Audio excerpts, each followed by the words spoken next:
That's what I do. Like, what is right? What is? That's what I try to do. Exactly what I.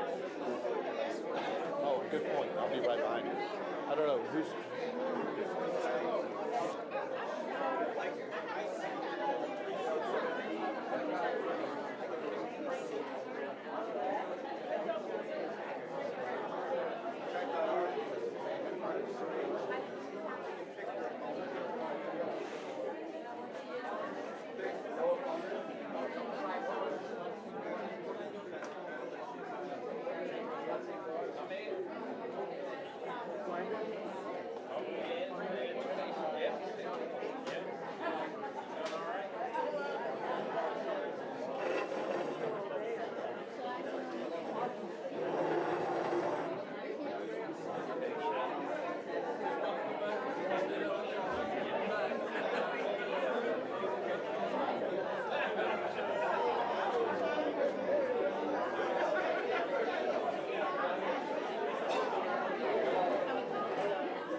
Excuse me, will all candidates come up to their seats?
Testing.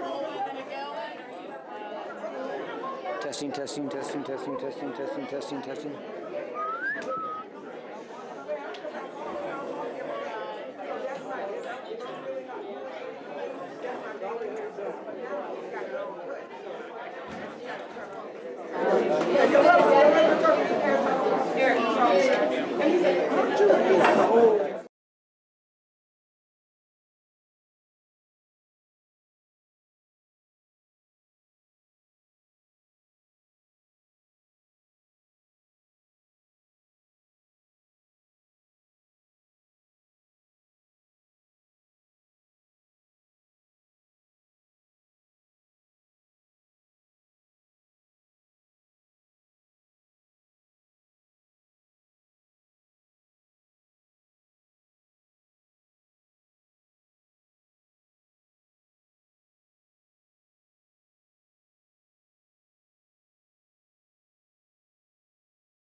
Yes, sir.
You watch right here. Watch that time right there.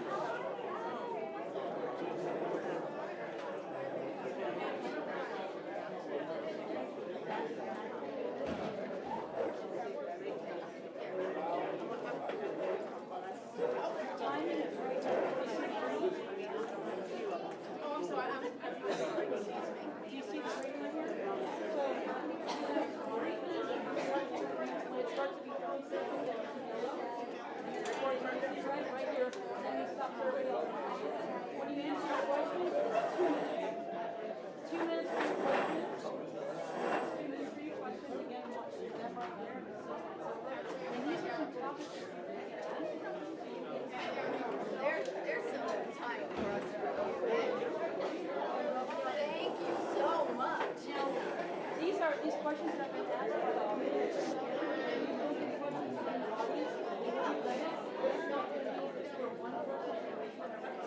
So when you get ready to talk, one by one,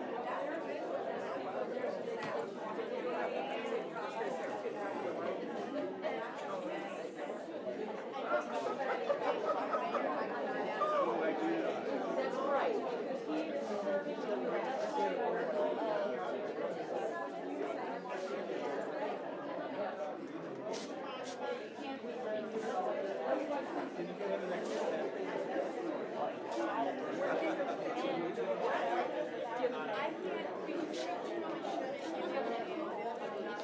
Five, 4, 3, 2, 1, 5.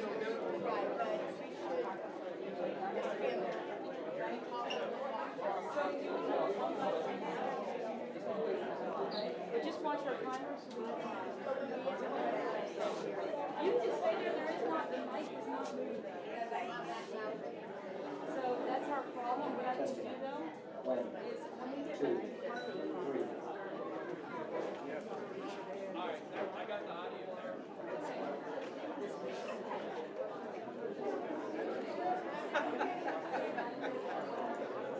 Did you say anything different?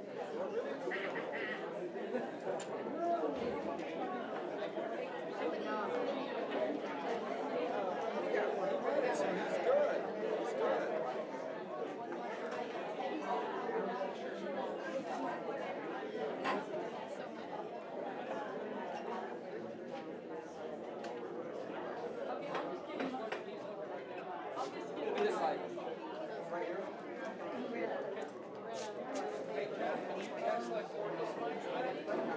you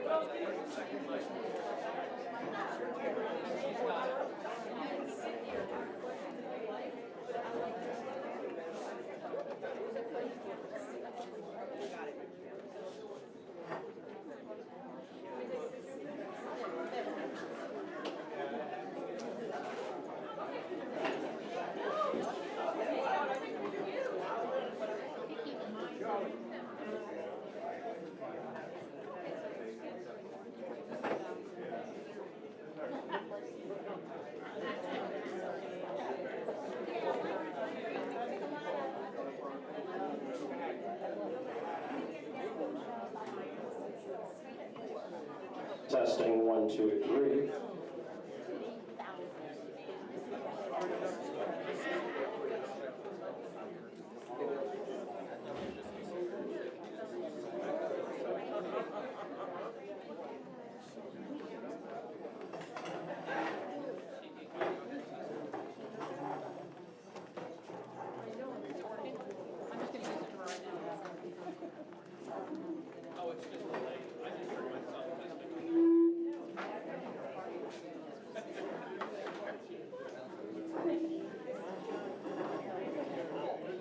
Good evening, everybody, and welcome.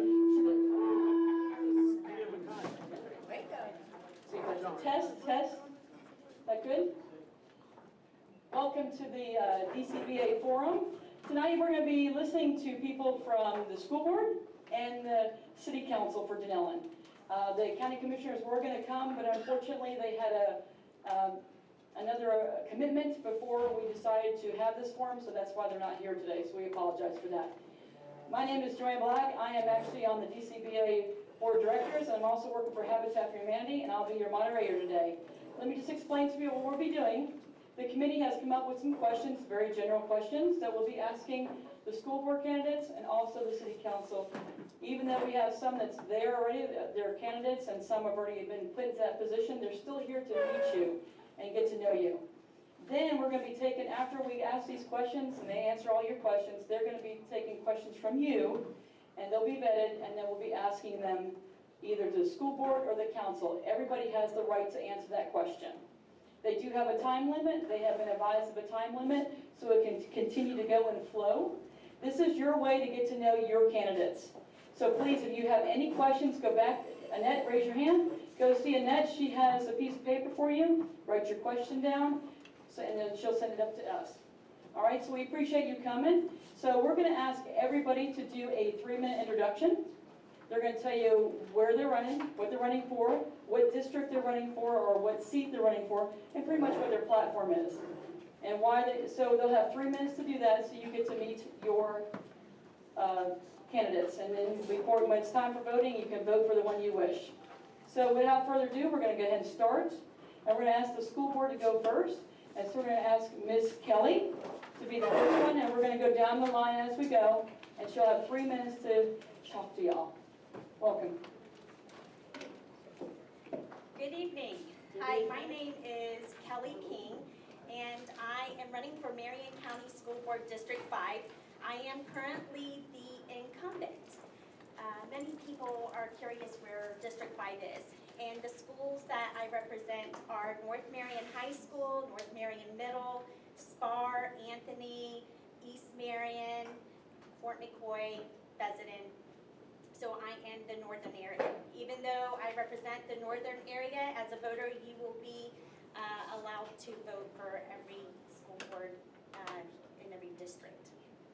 A little bit of background information about me is I am married to a wonderful man named Stephen King. Yeah, but he's not the author. And he is a 22-year veteran. He was served in the Navy. He is currently a teacher at MTC, Marion Technical College. I have 3 children, 2 of them which are graduates. Excuse me, are not graduates. One graduated from Vanguard High. She was in the IB program, and in May she graduated with her bachelor's from USF and is currently living in Tampa with her degree in business management, working for a Fortune 500 company. And my son Gage, he is a senior at Vanguard High School. I do have my master's in educational leadership. I have a bachelor's degree in elementary education. I have served as a classroom teacher for about 12 and a half years, and I have been serving on the school board since 2014. My duties serving on the school board have basically been approving a budget that is over $500 million. So that means during a 4-year term, you're looking at $2 billion that we have experience, or I personally have experience with approving. I also have experience with setting policy. The policies we set and are very important because it affects our students and our teachers and the policies that we implement. It is election time, and we know that there's a lot of negativity anytime there's elections. But I am going to say, with my 30 seconds left, that we are currently a B district, and we were not when I first took office. And our vocational schools are doing a wonderful job. As we know, we have robotics program, we have culinary arts, welding, and stuff like that. So there's a little bit of background information about me.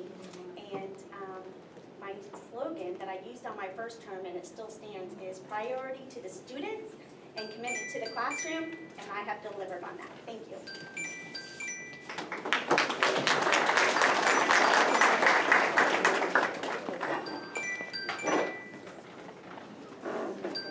Don't you just hate technology sometimes?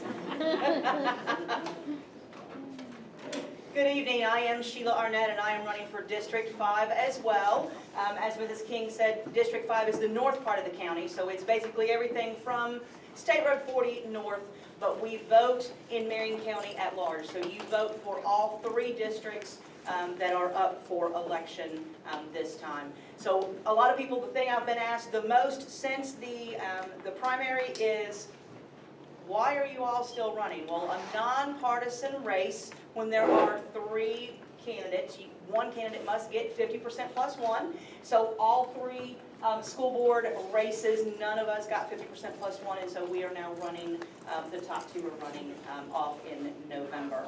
I am married to former County Commissioner Earl Arnett. Earl and I have been married for 27 years, have been very active in our community for the past 25 years. I'm formerly on the Marion County Literacy Council, currently on the Marion County Homeless Council. Our family has spent thousands of hours in our community doing volunteer work, did some time with the emergency management hotline for Hurricane Irma. My daughter, my husband, and I both logged about 24 hours each leading up to Irma. I do a lot of work with the homeless. One of the things that I feel as a school board candidate, yes, we do policy and procedure, yes, the school board does budget, but I feel that it's imperative that we also spend some time in our schools. In the last 2 weeks, I have visited 7 of our schools. Just today, I was at Ocala Springs, where one of our teachers, it was fabulous. She teaches 4th grade science, and so she had all of the kids blow up a balloon and tie it off, and then she was talking about air and the density and how one balloon was bigger than the other and how that was more air. Just some fantastic things that our teachers are doing to engage our children and to help them remember some of these facts that they need to remember. As I said, we've been in Marion County for 27 years. I have 3 children and 4 grandchildren. My stepson, it will be 48. My oldest is 35. My baby turned 20 Saturday. And then the grandkids are 22, 16, 9, and 8. So any age kids you have, we have at least one of those. I have a passion for Marion County and feel that I am the best choice for School Board District 5. Look forward and appreciate your vote on November 6th. Thank you.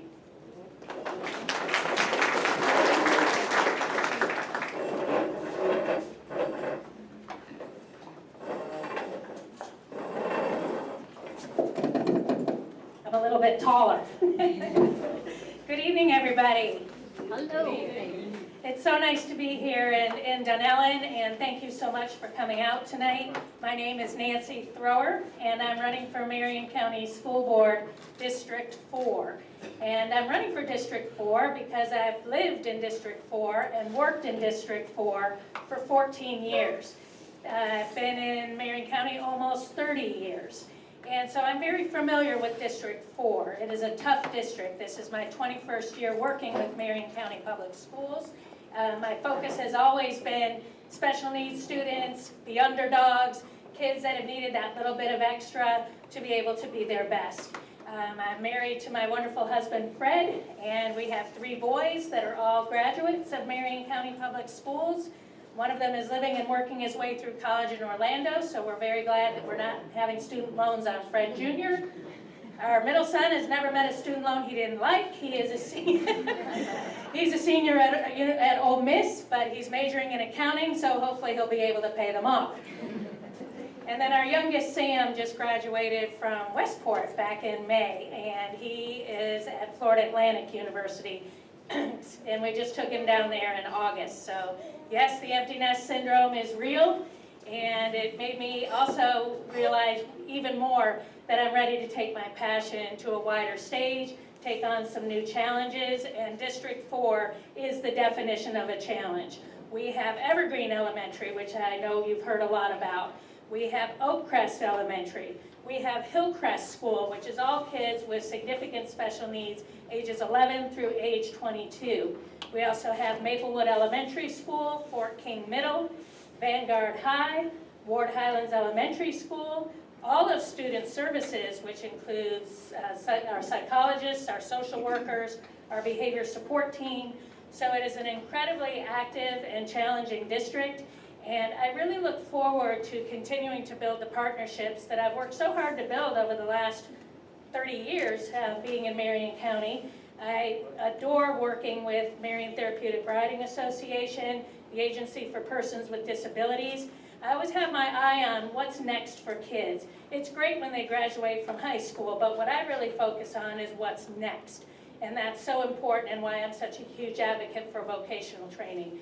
If I'm going to provide leadership, I have to provide a partnership. There is no way to create good policy unless you are visible with your schools. Visibility, accountability, and communication. That's what I'm all about.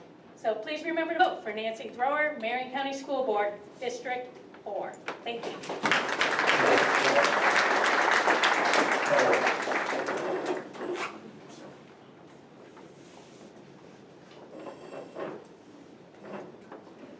Hi, I'm Angie Boynton for the School Board District 4. I'm always there first.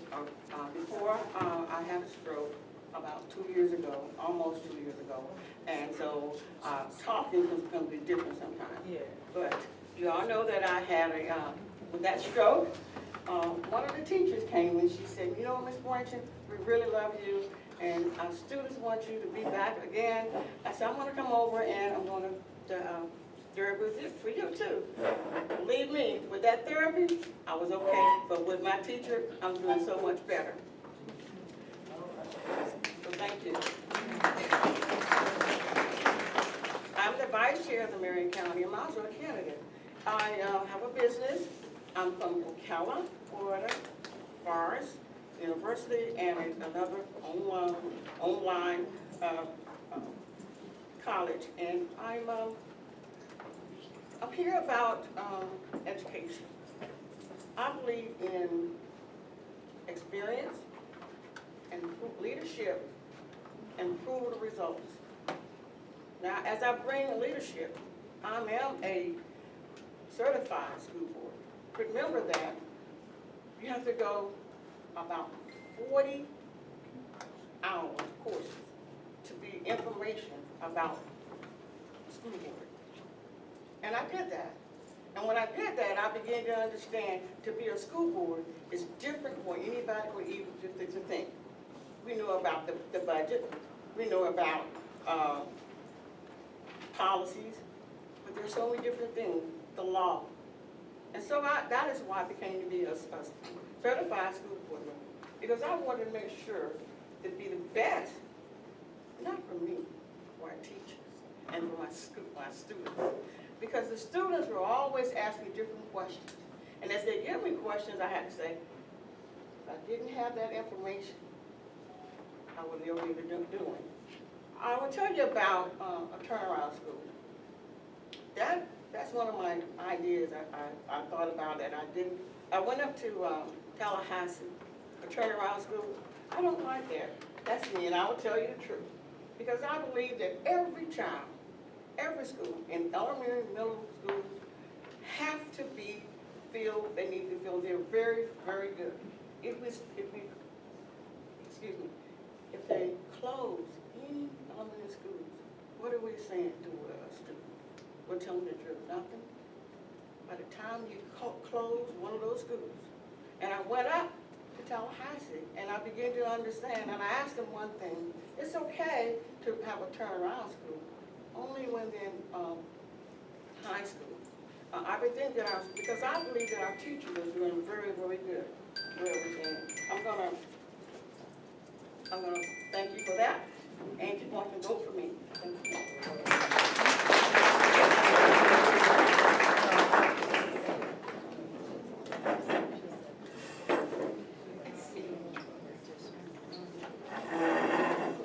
Hi everybody, how y'all doing tonight? My name's Ed Wilson. I'm running for Marion County School Board District 3. I've lived in Marion County for 37 years. My wife Donna and I, in District 3 by the way. My wife Donna and I have been married for 32 years. We have 4 children and 9 grandchildren. So obviously I care very much about education and making sure that every child gets the best education we can give them. You see, I believe that every child is a precious gift from God that deserves ample opportunity to achieve their full potential. And I think we can do a little better than we have been doing. I've made many trips to Tallahassee at my own expense, working with groups like Florida Citizens Alliance and Americans for Prosperity and the home building industry actually even, to work on improving public education and to protect our rights. I believe that parents know what's best for their children and should have more choices in their child's education. And I believe that teachers need to be supported, respected, and honored for the work that they do. After all, we trust them with their children, and the work they do is really, really very important. So I ran for school board 4 years ago and lost, and I'm back again, so I've lost my mind, but here I am, doing it again. I knew I wouldn't like campaigning, and I proved it, but I'm doing it again because I care that much. I care that much that we give every child the very best education we can possibly give them. So please vote Ed for education. Thank you all so much for coming out to learn about your candidates, and God bless you.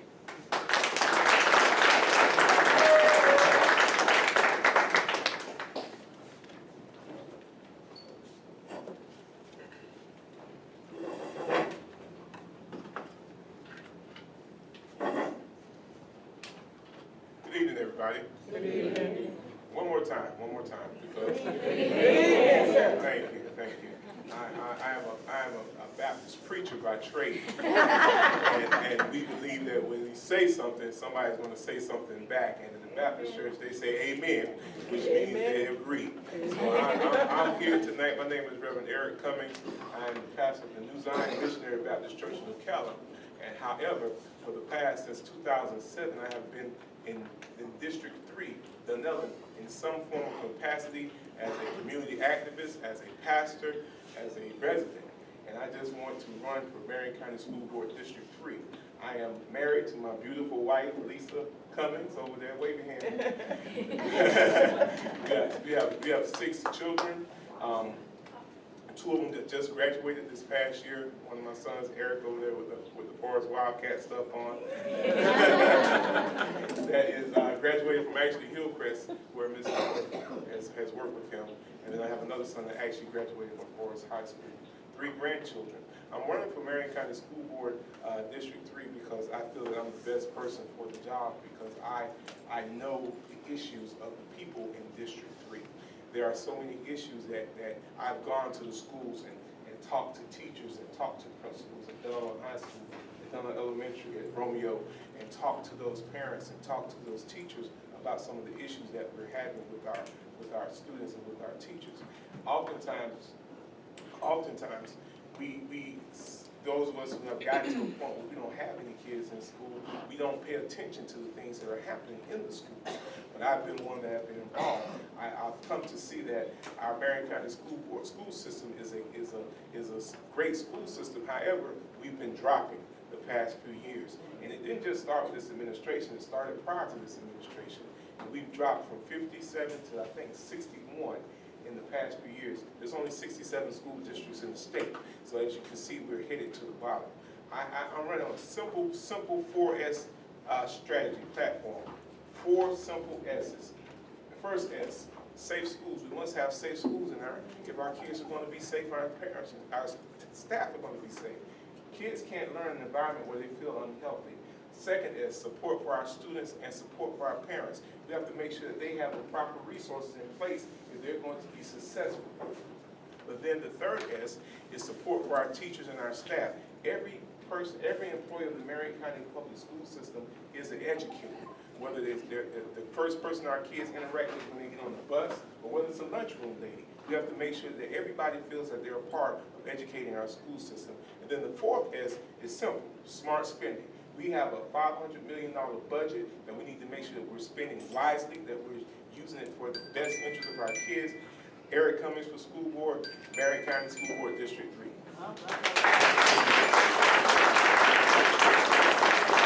Thank you to all the school board candidates. Next is kind of unique with the council. We had one of our mayors, he abruptly left, and then all of a sudden that seat was open. We had Mr. Burns who was going to run for it since he was unopposed and that seat was vacant. He is now the mayor of Dunnellon. Next is Mr. Bill White. He also ran unopposed, so in November he will be taking on that seat. Anita Williams was running against Mr. Dillon, but he has now resigned from that position. So in November, Miss Anita Williams will become our, she's all excited, look at her. will become our councilwoman. And the next seat that's up is going to be a runoff between Valerie Hanshar, which is your incumbent, and Pam Kern. So what we're going to do is we're going to hear from them. So Mayor, if you'd like to step up. Good evening. Good evening. My name's Dale Burns. I am the husband of one wife, 45 years, 5 children, 13 grandchildren, number 14's on the way. That's my way of getting even with the world, lots of little Burnses. I am the mayor of Dunnellon for several reasons, but probably the most important is God. There was a need, and this is my 13th career. I've never been a politician, not sure I ever want to be another. But when there's a need, my wife and I try to step up to the plate, which we've done with our children.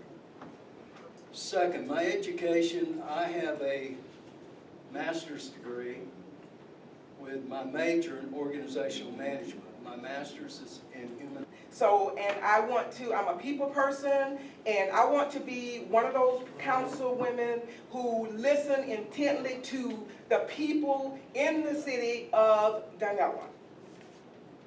And I want to become very knowledgeable of any subject that may affect the people in the city of Dunnellon. Anita Williams, thank you.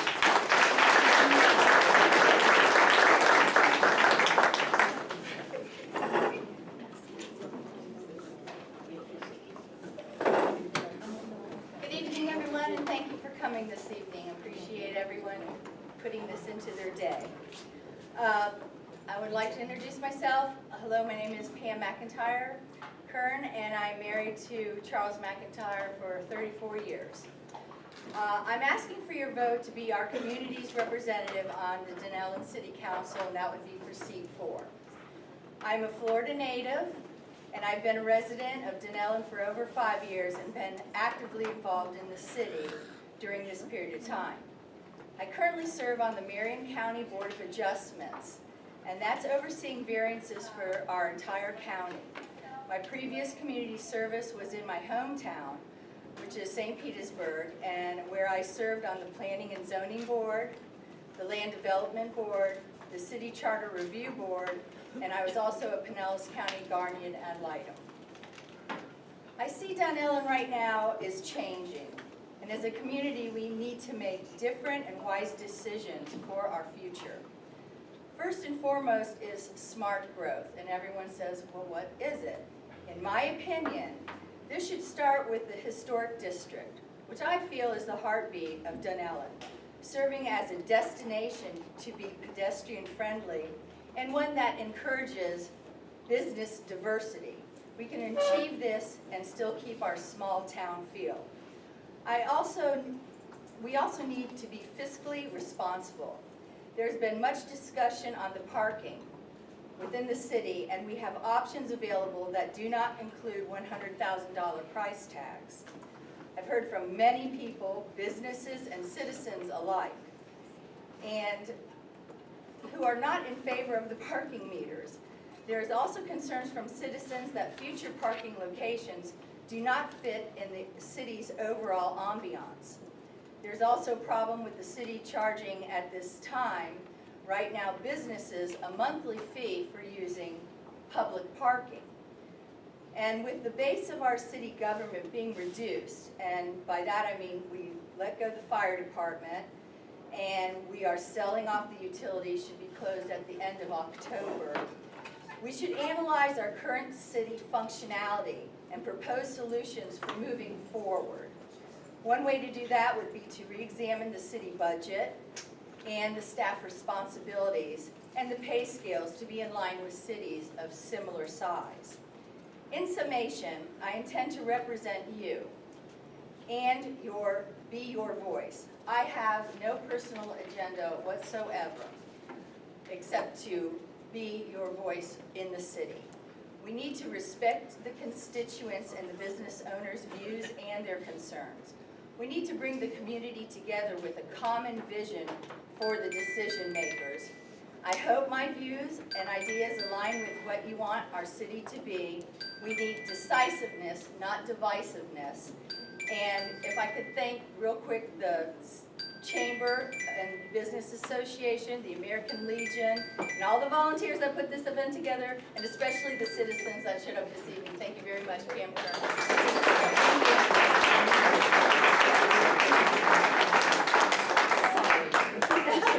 Hey, it's hard to stop talking.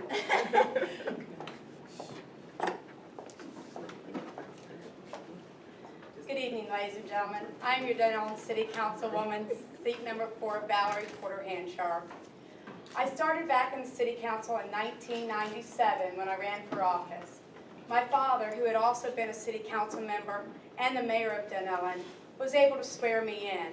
The following year, I had to run again because I was a short term, and my mother was able to swear me in. I served on the Dunellen City Council until 2002. I am married to Donald Hanchar, and we have a beautiful daughter, Sydney Hanchar. She will be graduating from Dunellen High School, just like her father, her grandmother, and her father, and grandfather, excuse me.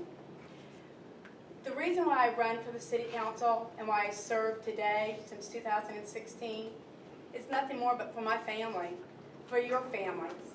I understand that each and every one of us have our own ideas about how this city should run. I look forward to always taking the challenges that come in front of us. Sometimes they're regarding the Rainbow River, the Withlacoochee. They're trying to stop the roads from coming through our town and separating us. We have to always look at the finances and make sure that our financial statements are always in balance. We have been able to lower since 2016 our ad valorem tax from 7.5 to 6.5. That put more money into each and every one of our pockets. We have to make sure that we have growth that enhances our financials. When I was on the City Council previously, the Walmart, the property that they're on now, was not in the city limits. Now let me tell you, I wasn't a big opponent of Walmart coming in, but I made sure that they were going to take care of the empty buildings, and they made sure that they were occupied. We also made sure that that property that they were on was incorporated into the city. That created more jobs. We're now working on getting ecotourism into our city. Again, this is going to help us financially, but it's also going to welcome those that come and visit us to maybe stay a little bit longer, to come into our stores, to enhance our downtown areas, to walk the streets, to spend their money in the quaint shops and the cute stores that we have. The city always will be a two-river town. We will not be separated by that. We will be encouraged to welcome everyone and to make sure that our police force has enough of their finances to also take care of the residents and for all of the visitors that do come into this city. That is why I am on the City Council, and that is why I am asking you to support me on November 6th and re-elect me to Dunnellon City Council, seat number 4. Thank you, and God bless.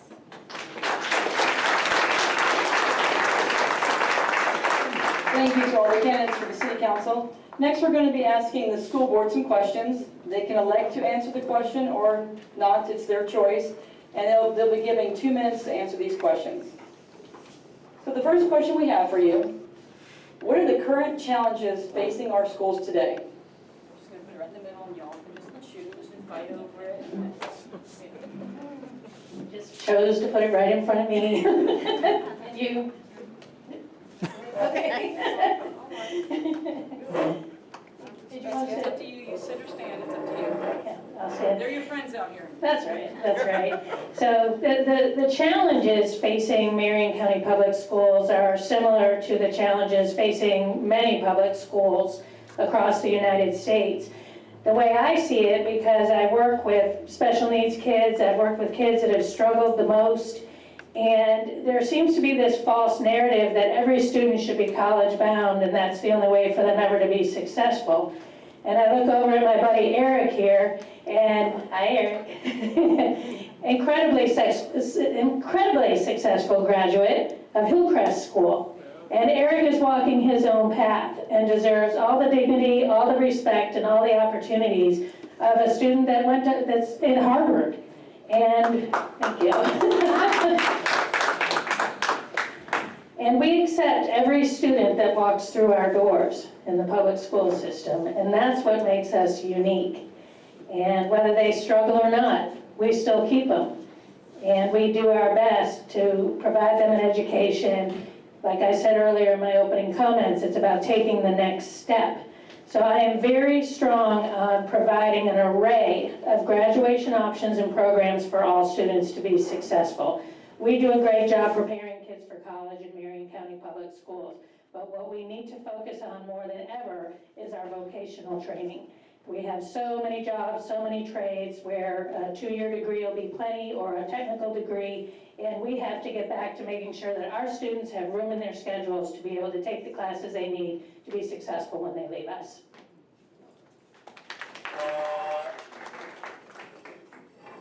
And I agree with Nancy. One of the things that I met with Mark Vianello last week and talked about our vocational programs.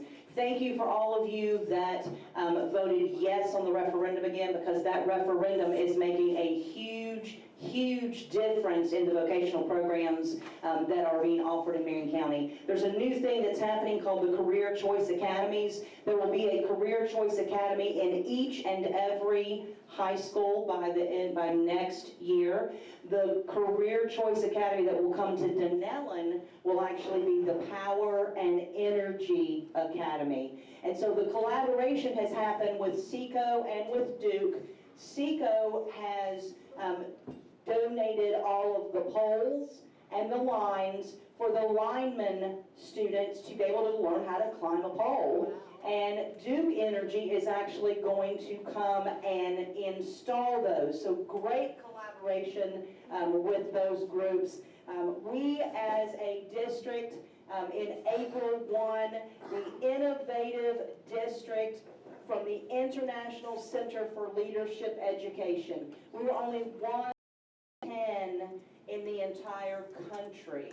And that innovative leadership, the Innovative District came because of our collaboration with businesses, trying to look at what do we need in Marion County? What can we do to help our students that are not college bound get a certification, get a skill so that they can come out of school, either go to the 2-year college and continue and finish that certification, or make a living for their family. There's some exciting things happening in Marion County, and thank you those of you that said yes on the referendum.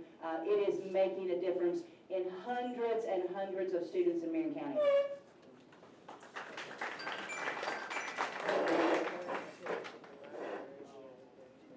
I do agree that all of our students deserve a quality education, and not all students are college bound, and we should be looking at vocational. I might add that I am currently on that board that just approved and is part of all those good things that is happening. But I will discuss a issue that is huge, not only for Marion County, but also for our state and our nation, and that is the safety of our schools. Right now, we are faced with making our schools safe. When our schools were built, it was a welcoming environment. Everybody could come in and out. And now, unfortunately, we live during a time where students go into schools and they harm each other. So, as a board member, you have to look at many options, whether it be the fencing in a school, because it is important that we have one way in and many entrances out if something terrible should happen inside of a school. We have to look at options. Do we need to get wands? Do we need to get latches and doors? There's just many different things, types of tip. So our goal is to harden the outside of our schools, but we also need to figure out how to soften the inside of our schools. You know, we also understand like the mental health of our students and stuff like that. That's a huge issue. Another huge issue is teacher shortage. We don't have enough teachers. Again, that is a Marion County, state, and national issue. But I feel that if we provide our teachers with an environment that is conducive to learning, and that means providing our teachers with the materials that they need, if they need support from administration, many options like that. And not only is it important to get teachers, but it is equally important to maintain our teachers. And I recognize that and I identify that, and I am gladly and proudly working on that.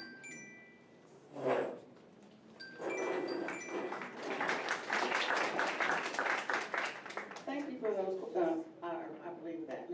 Thank you for that information. You understand that although we all are talking, everybody have the same thing. I believe everything that Kelly is saying, for both of you.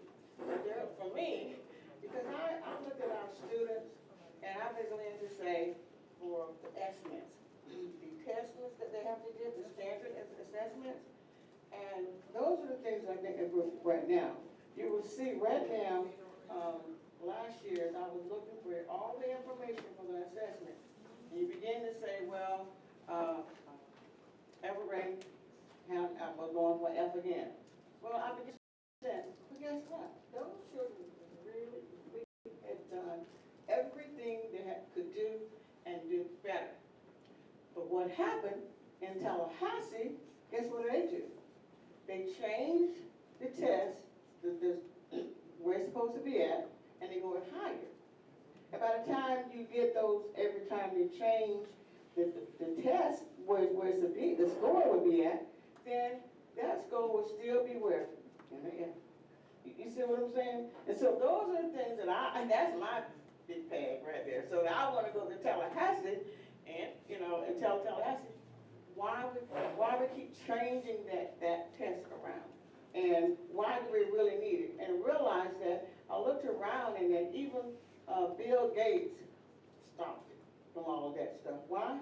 He saw it was a failure.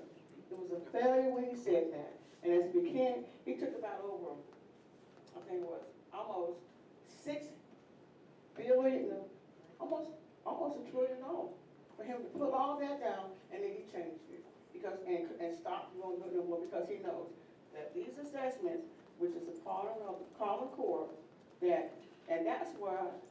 And I said, that's what I'm about. That's what I think we are. And I think, of course, I want to say one more time about the referendum.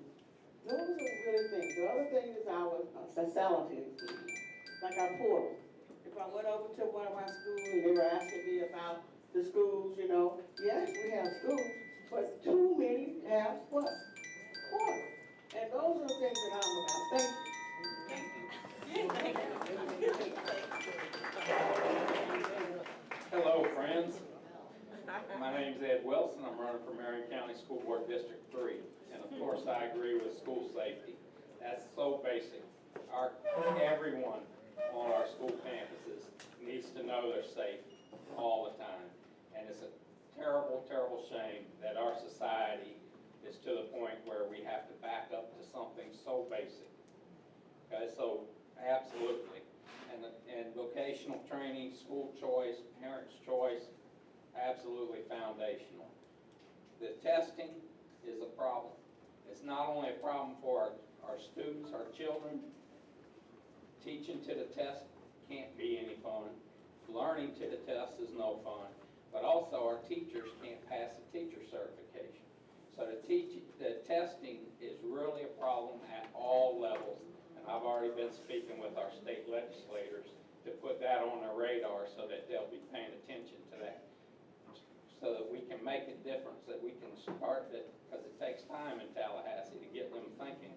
But we have to fix the testing. We need to fix the way teachers are evaluated, the way schools are graded. The main goal, though, should be that every child, when they graduate high school, is ready to go on to whatever's next for them, whether that's entering the workforce or a career or the military or going on to college. We need to have given them a good heads up, a good start to get them down the road being an adult. Thank you all very much.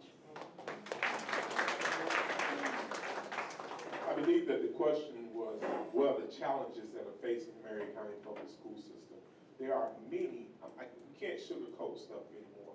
We have to call it what it is. There are many challenges that are facing the Marion County Public School System. Some of you are teachers in here, and you understand some of the challenges. The challenges of having safe schools. When people are able to walk on an open campus and carry weapons onto the school, that's a challenge. When you cannot keep and cannot hire and retain teachers that want to work in Marion County Public Schools, that is a situation. When our schools are dropping to the bottom of the state, those are challenges.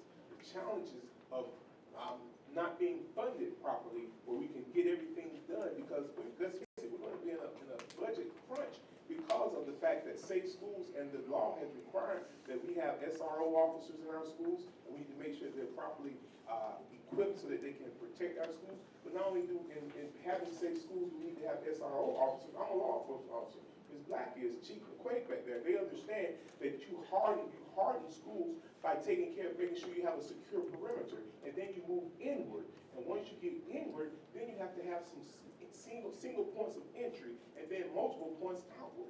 And you have to have those things in place as far as the wands, the metal detectors, or whatever may be needed to make sure that our schools are safe. We have many issues and challenges within the Marion County Public School System. However, it's not all doom and gloom. We also have some schools that are doing some great things. The Northern High School has a great culinary arts program that I've eaten it there many times, especially on Thanksgiving. Westport has a great program with arts, and so we have to celebrate those schools that are doing great and find out what's working in the schools and replicate it across the county and not just have it in certain areas. Eric Cummings, Marion County School Board, your candidate for Movie 3.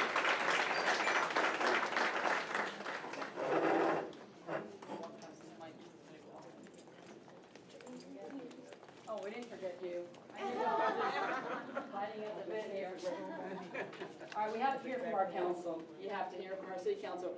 Okay, your question's going to be, how do you plan to involve residents and businesses in the decision-making process in our town? I know you want to go first.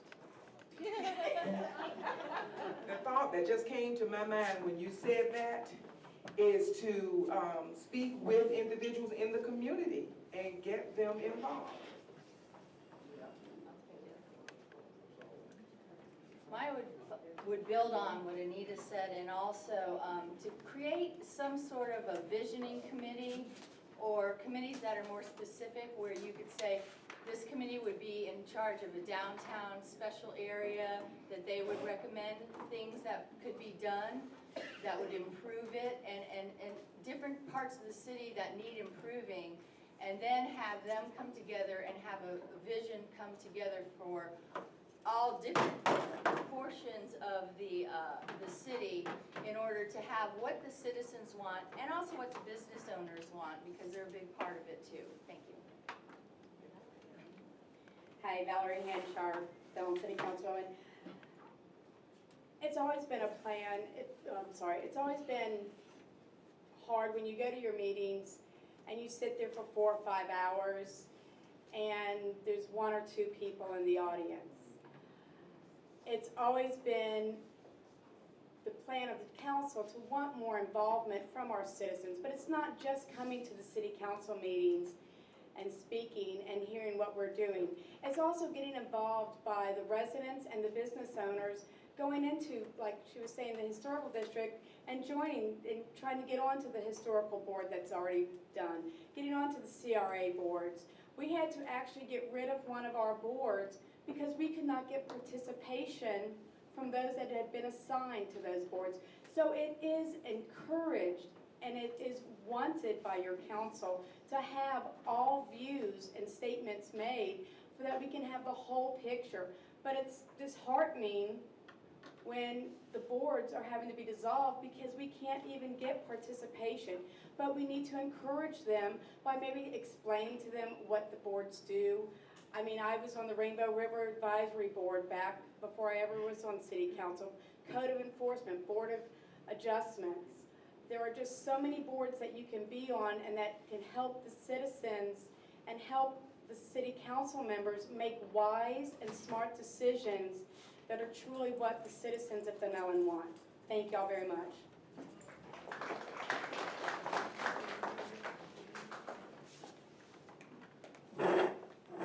I think there's several things. Number one, a business will not stay in business unless it's offering a service that people want. That's the first thing. Second thing, citizens have to know that their council isn't going to use their resources to benefit certain businesses and exclude others. So it has to be a level playing field all the way across. I think citizens will get involved when they feel like, number one, their voice is heard. Number two, that we care if you're serving, and I really believe this with all my heart. If you're a servant, you should be a servant leader. That is, you should be able to hear what people say as an educator. When I went into a classroom, kids were there to get an education. My job was to take them from here to there. I have to admit to you, a lot of them screamed all the way from here to there. So as a servant leader, what you really have in mind is what's best for the business, which is going to be best for the citizens. Not best for select businesses, but best for the businesses. And that creates an environment. Dunellen is like my wife. We're on step 5, and my wife was on step 8. So I'm trying to listen to Dunellen and what the people want. Not what I want, but what do the people want. And that is the key. So when citizens really believe we're listening, businesses will also listen to the citizens. So that's my little...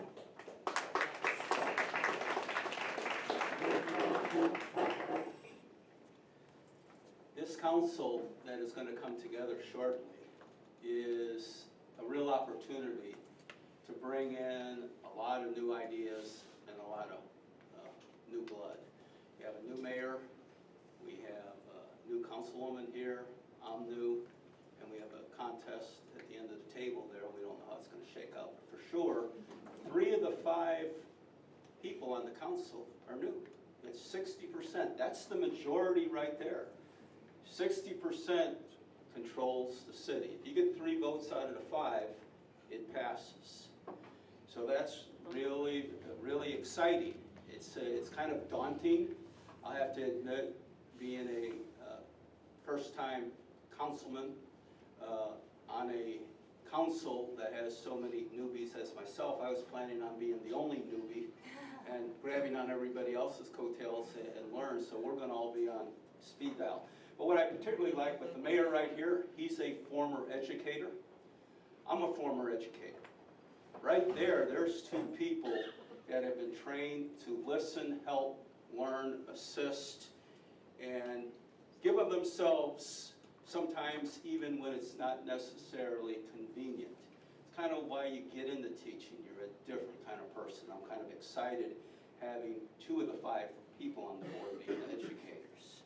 And the one thing I want to say really is that what's really cool about Dunellen, it's a small town. And it's a small city. And what's nice about it, when you do something, you can actually see the changes. It's not like Miami, where you make a change and it just disappears in a megalopolis. You actually can see the people it affects. And I'm real excited about that. I want to learn how to, I want to remember hundreds of names and get to know everybody. Thank you very much.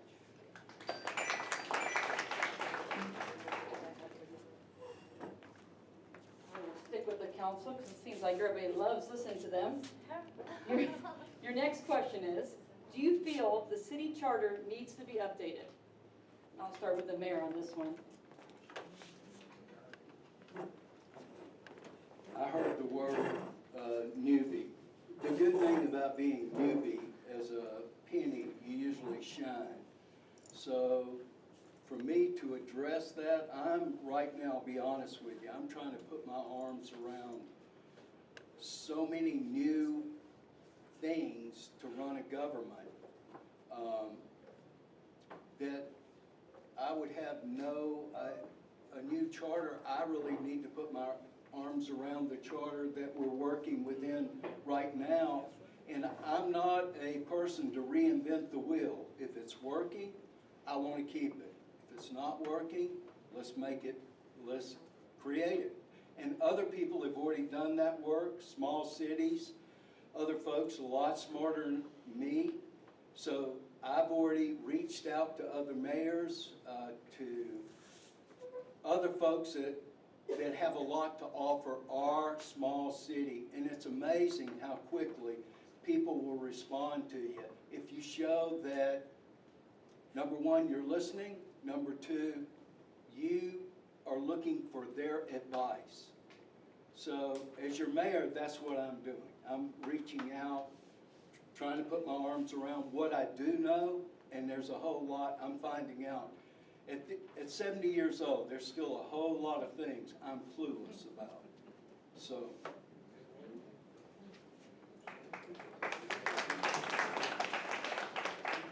Research.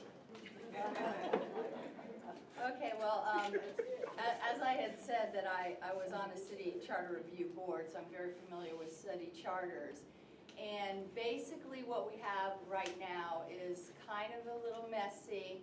I don't know when the last city charter review was done in the city. It's been asked at a meeting that I was attending, and there was never an answer given that evening, nor I followed up on 3 other meetings asking that question in the public comment section, and I never have received an answer so far.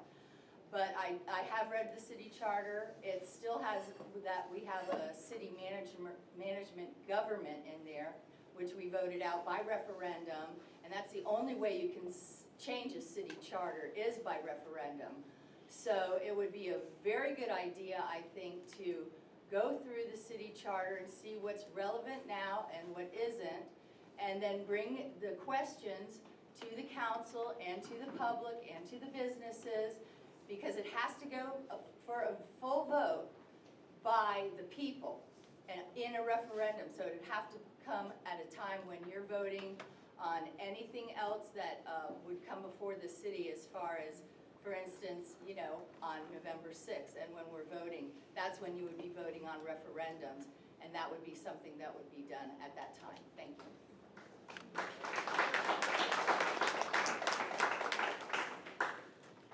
The charter is very complicated, and there are good parts to it, and there's always ways to change things to make them better.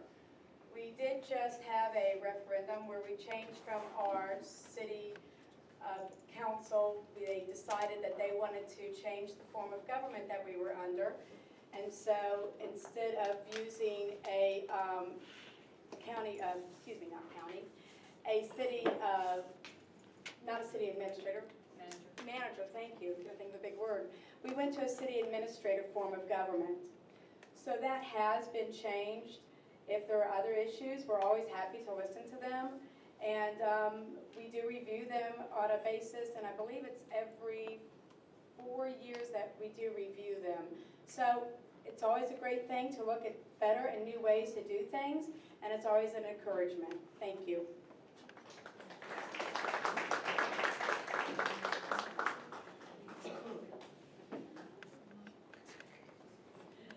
I didn't leave y'all out. It's okay. I'm gonna try this way. There you go. All right, for our school board. Since you already, a lot of you already answered the question about safety of our students, because that is number one. Unfortunately, our times are changing. And so a lot of you have touched on that, so I'm gonna head skip that question, because you seem like you want to be, make sure that our staff and the students are safe. So I want to make sure that everybody understands that we're going to skip that question because y'all already covered that. I think that's a pretty easy topic that we need to move forward on that one. So next question I have is, what do you believe are the most important characteristics of an effective school board? So what are the most important characteristics of a school board? And you can just pass your mic there.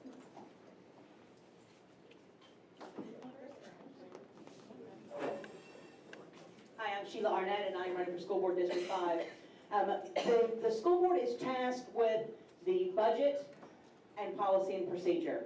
But as I've stated, and I stated on the campaign trail before the primary, I feel it's imperative that we spend time in our schools. I waited for a couple of weeks till school started. I visited 2 schools last week. I've been going to be at 4 this week. My plan is to go to every school in the district at least one time every year, and to be in the schools that I'm responsible for at least once a month. I feel it's important that the district is about the day-to-day operation of the school, but when the district comes and says, Anthony Elementary School, our K through 2 students are struggling in their English language arts, and we need this extra curriculum. Well, I've been there 15 times. I've talked to Matt Johnson, the principal. I know those things. So I think an effective school board member is out in the community. I was up at the Anthony PTO barbecue Saturday, and there were some adorable little 1st and 2nd grade Girl Scouts, and there's pictures of me. They tattooed me, and I was painted all over, and it was a blast. But they will remember those things. Engaging with our children, engaging with our teachers, letting those administrators know we are behind you. We are going to make the tough decisions, but yet we need to let our schools know as a board that we are there for them.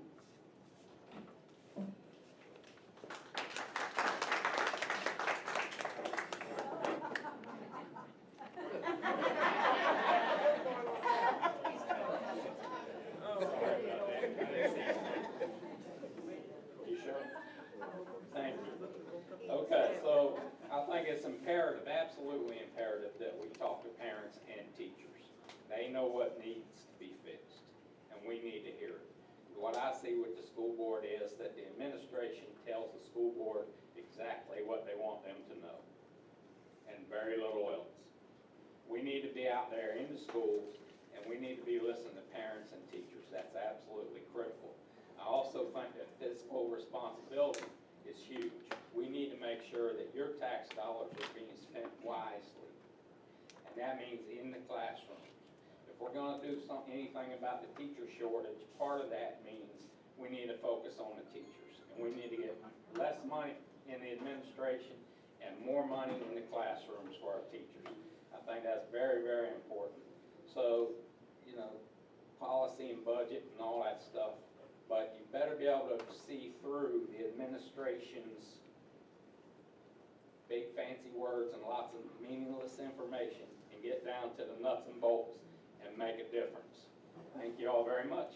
Ed for Education. The characteristics for being an effective school board member is you have to first be informed of the issues. And the only way that you're going to be informed of the issues is that you have talked to the stakeholders in the process. You have to talk to the teachers. You have to go out to the community and talk to the people that the schools, the neighborhood where the school sits. You have to talk to the people that are part of the process. Oftentimes, we make decisions and the people people that are stakeholders don't have a word in the process. So you have to include those people into that process. But not only that of being effective, you have to be visible. You have to be visible to the people. If you're never visible, it's a tragedy when you have people that's on the board that want to make decisions for people that they've never ever talked to, that they've never seen, when people don't know who you are. So you have to be visible within the community, you have to be visible within the schools. But you also have to have a passion for doing it. If you're going to be on the school board just for prestige or a job or whatever, then I think that's the wrong reason to be there. If you're not passionate about changing or making sure that all of our kids are prepared to go to the next level, then you're there for the wrong reason. If you're not passionate about making the Marion County Public School System the best school system in the state of Florida and one of the best in the country, then you're there for the wrong reasons. So you have to have some passion about what you're doing. And when you do this, you do it with compassion. You have to be able to, and I'm going to say it again, be able to relate to people. Sometimes we get so far away from the common man, we forget that we also came through the school system. I graduated from the Marion County Public School System. From kindergarten to 12th grade, one of my teachers, Miss Rose Thomas, was my teacher at Osceola Middle School. We came through, and you have to have a hands-on approach if you're going to be an effective school board member. Eric Cummings, Marion County School Board District 3.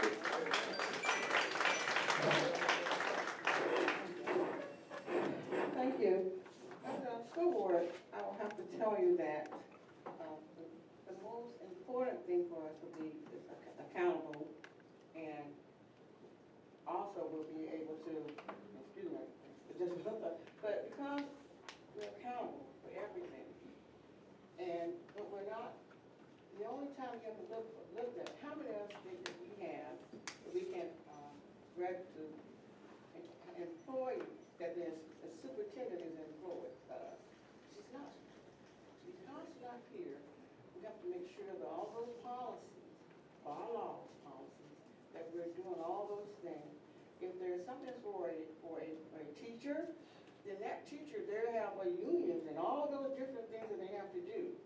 And the reason why I said that is because I am a school board already. So there's one thing that we have to do, is ethics. But with that ethics, there's so many different things that we don't. I don't go to a school instantly because I want to go to a teacher or a parent was whatever said. Most of the time, if you like, I think on last Sunday in the afternoon, a parent came in. And as she came in, she brought all of her children, and I wanted to talk to them. What happened? And as it came down, you know, I began to understand that to work for a teacher is easier, hopefully, after. Because there's so many things, after you became to be one, there's so many things that we voted on that we can't talk about.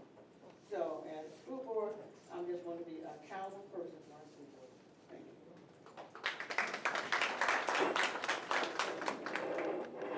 Nancy Drower, running for Marion County School Board District 4. And what it really comes down to are three things: visibility, accountability, and communication.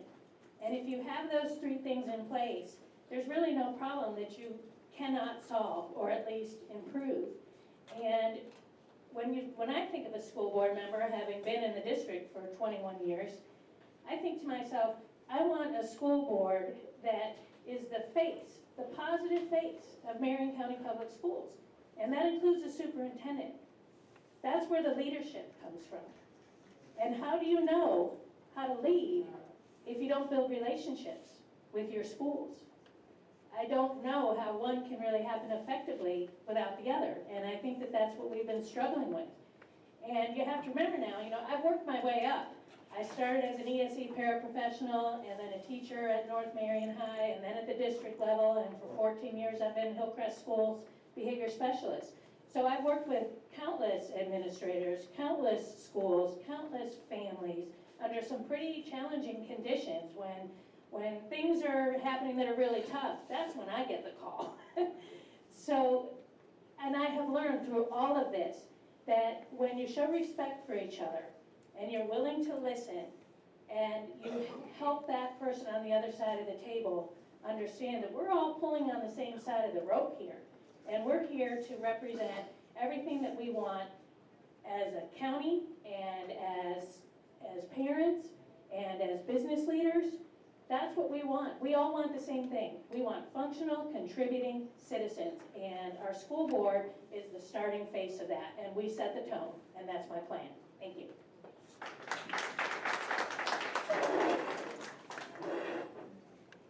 Okay, as what was discussed earlier is that we need to have good communication, and they are absolutely correct, because I'm going to fill you in on a secret. Anytime you hear a school board member address concerns, they're not pulling it out of the air, it's because they're listening to their constituents. So they are absolutely correct about that. Also with that, there are some other big issues that come with it, because it is a huge operation. And we do know, and I do understand, that an effective school board member understands, analyzes, and knows the budget, because our number one task is the budget and the policy. I know that sometimes we get that confused. The superintendent runs the everyday operations. Actually, the school board once a week will meet and we'll discuss, but budget and policy, being good stewards of our tax dollars. We also need, as I discussed, we need to be good communicators with our parents, with our teachers, but not only just them, but our bus drivers, our cafeteria, our custodians. It goes on and on and on. It's a huge, huge operation. And the way you learn about what's going on in the schools is by being a good listener. And as was discussed earlier, when you're a teacher, you're a good listener and you learn quickly. Also, another responsibility that is a good, effective board member is knowing how to go to Tallahassee and talk to the legislators, because there's big issues. There's budgets, there's policies, there's statutes. When you're a good and effective board member, you have to know the laws, because the laws trump anything, including how our money is spent. Sometimes we'll be like, oh, well, here, well, you got over $500 million, and we do, but Tallahassee or Washington, D.C. will tell us how to spend it. And if we break the law, we're in big trouble. So those are huge. And then, also, it is good to get along with your other board members, because when you are a board member, you have to be persuasive. I'm done. Go on, thank you.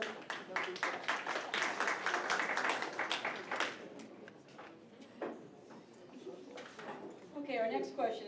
As everybody knows, Publix is coming on the 27th. We're going to have a grand opening. Isn't that great? I never usually do. Denali and Publix all in one. They're the same now. It's wonderful. So we also have, this is going to be for our council, we also have Hardee's and Taco Bell maybe coming to this great city.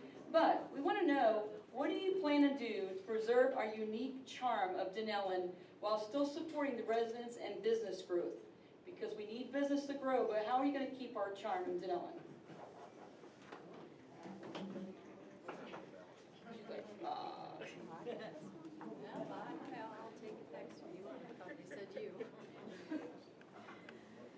That is a hard question, because, again, my grandmother was born here in 1911. Where Winn-Dixie, I'm sorry, gosh, Save-A-Lot, that's how old I am. Where Save-A-Lot is, that's where she learned to swim. Yes, there was a pond there with little cottages. So Denellen changes on a day, yearly basis. Do I wish I could still walk from my grandmama Jones's house over to Aunt Ruthie's house by the city beach without my parents holding my hands? You're darn right. I don't let my daughter outside the house and she's 18. But we have to look, and we know that people want those services, the Taco Bells, the Wendy's, the Publix. I want that one. But we still have to keep that small charm. We have to make sure that our roadways stay clean. We put the pretty landscaping in the medians. We do our city halls where they're, and it's that. They look like Southern charms. We make sure that we still keep our ecotourism, and we don't let big growth come in to take over. Even, good example, When Walmart came to town, we didn't want it to be that red and blue colors that they always used to be. We wanted it to be softer, to not be so in your face. And we on the city council, we did that. We had more trees placed in the parking lot area. So that's one way that we can try and keep that small southern charm while still being able to go 24 hours a day and get our cravings in the middle of the night. Thank y'all.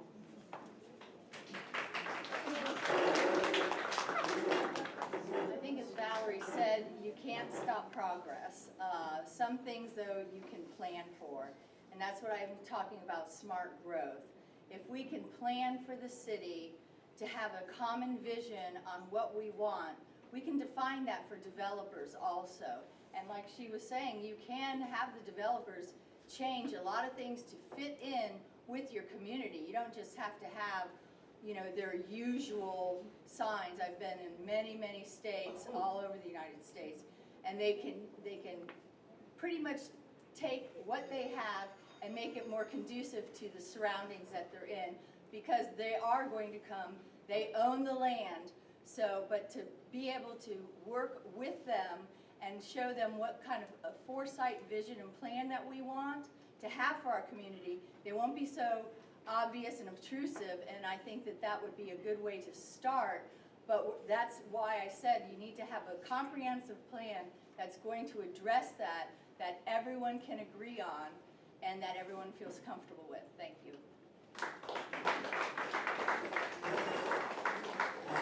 First, I'd like to give kudos to the current board, our council people. Today I had the opportunity to go over to Publix with our chief and his staff to look at the security, to walk through the store to see what's being offered to you as a community.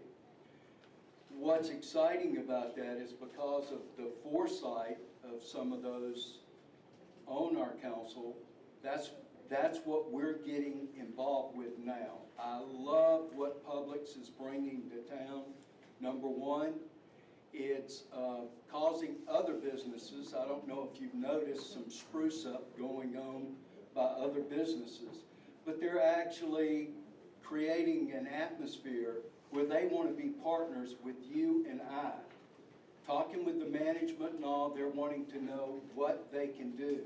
Habitat for Humanity, some of you, as I recall, I look around, I see some of you were there cooking burgers with us, but it was Publix, our partner, that actually stepped up to the plate and said, what can we do for this community? Not looking for favors, but just a partner. I think that's going to be paramount to whatever we bring in. I like what Pam and Valerie both said. Whatever comes into our town should be a partner. No matter how much money, no matter how much influence, they should be a partner. And if they're not a partner, if I have anything to do with it, to be honest, they won't be welcome. Thank you.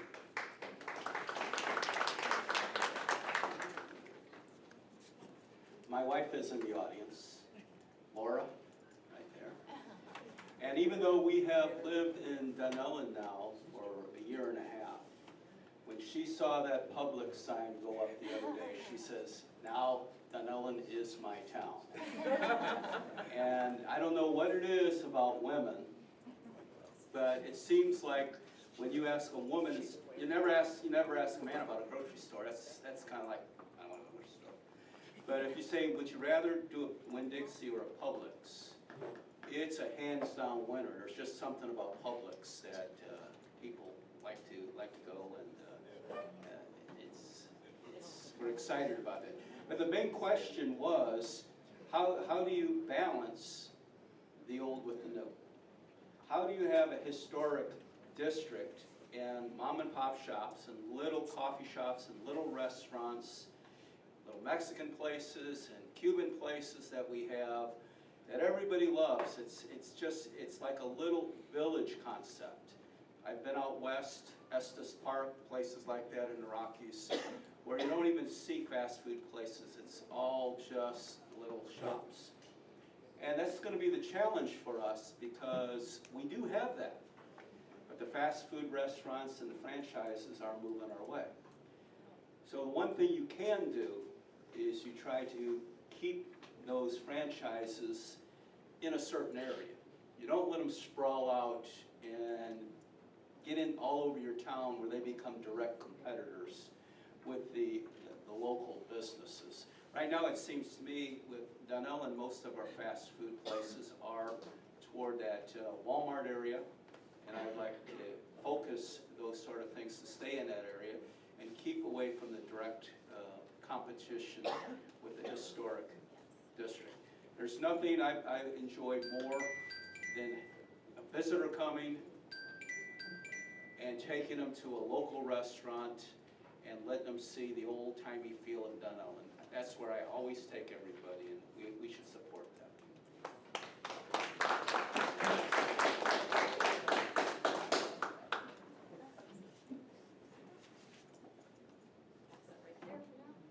Yes, we're very glad Publix is coming. I love shopping there, so it's great it's going to be here. It's our city is growing, which is wonderful, but like you said, it needs to keep that southern charm. All right, school board, I didn't forget y'all. All right, so explain to the audience why you will be the best pick for this position. You can go. Yeah.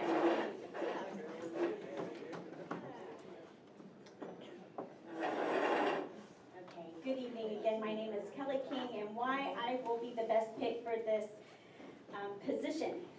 I have a saying, and maybe you guys have heard it, and it is experience is the best teacher. And I do have the experience of a classroom teacher. I have the education.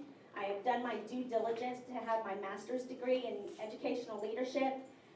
I don't have to visit in 2 weeks 7 schools, as I have 12 and a half years in the classroom, living it, breathing it.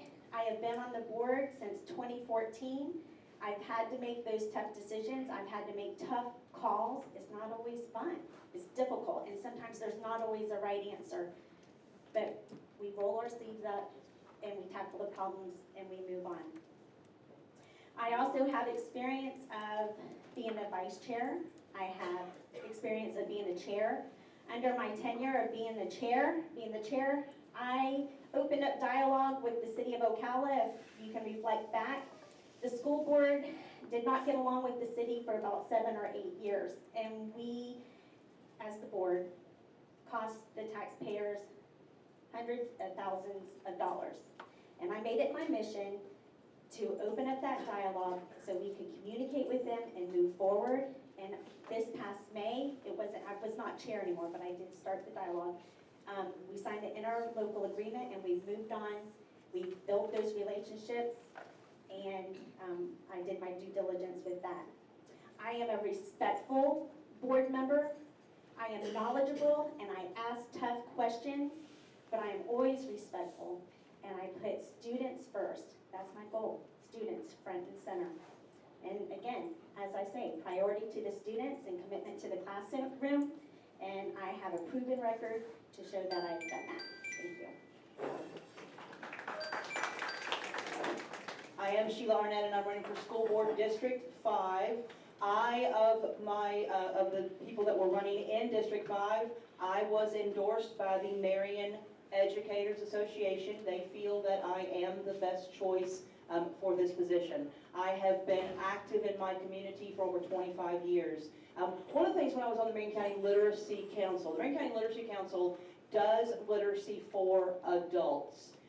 Our adults in Marion County, between 18 and 20% of those are functionally illiterate. That means they read at a 5th grade level or below. Because of my time on the Literacy Council, I actually was on the board that found our new executive director. I have started dialogue with the Marion County Literacy Council and hope to bring them to the school board. We have a new program called My On that children will be able to, there are 7,000 books. You can access those from your iPad or your computer. Want to work with the Literacy Council and help the parents of students. Sometimes they are maybe a little ashamed to ask for help learning to read. So I want to bring the Marion County Literacy Council on board with the school system so that parents in their own home can log on to that, learn how to read. You can touch a button, it'll read the book to you. If you touch a word, it'll tell you what that word is and the definition of that word. So making some of those, bridging some of those things from community events, community things that I've been involved in, and bringing those to the Marion County Public School System, I think is one of the main things that makes me the best candidate for Marion County School Board District 5. I am Sheila Arnett.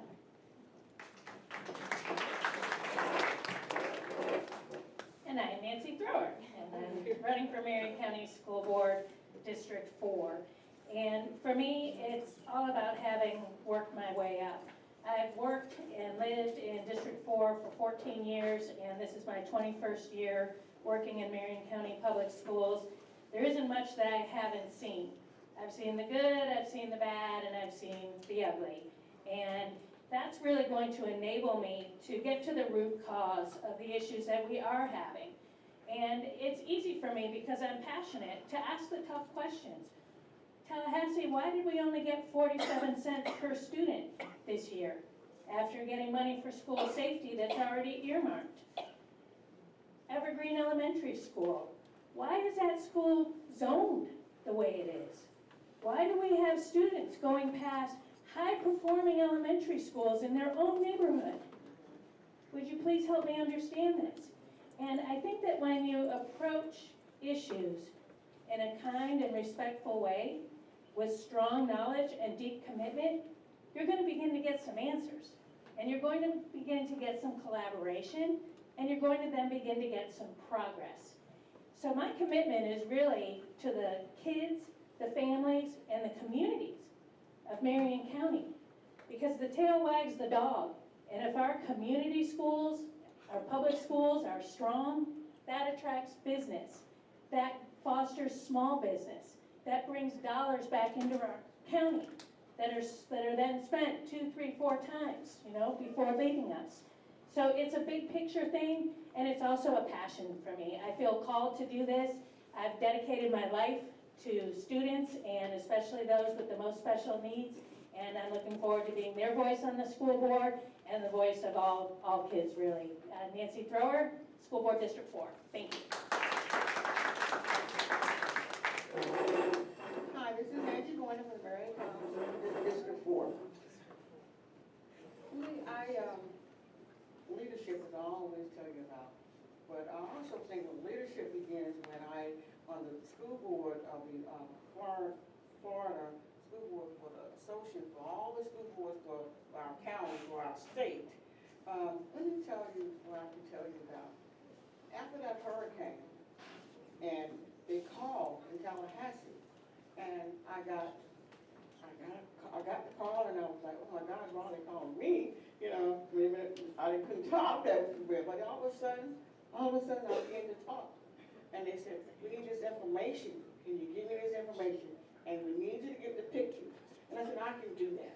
And I went to every county in our district, and not just our district, because our county is down for everyone. I pass by Forest. If I can pass it, I can do the same there. If I can go to another school, I can do that. And as I began to round, they called me back and said, okay, do you really think, are we ready? I said, we're not ready. And I called to the superintendent and the vice superintendent, and he said, why? I said, let me tell you, right now, I said, there's some electric for every road, trees, electrics. And they said, wow. And as I turned around, here comes the police, and they were like, you did good. And it's the same, that's the same I had done even when we had that child had got that gun. I was right there, and Vanguard went to Forest, because that's a good job to do, to be a leadership that understand about the safety. Safety is first. And that's Angie Gordon. Vote for me, Angie Gordon, for School Board District 4. Thank you.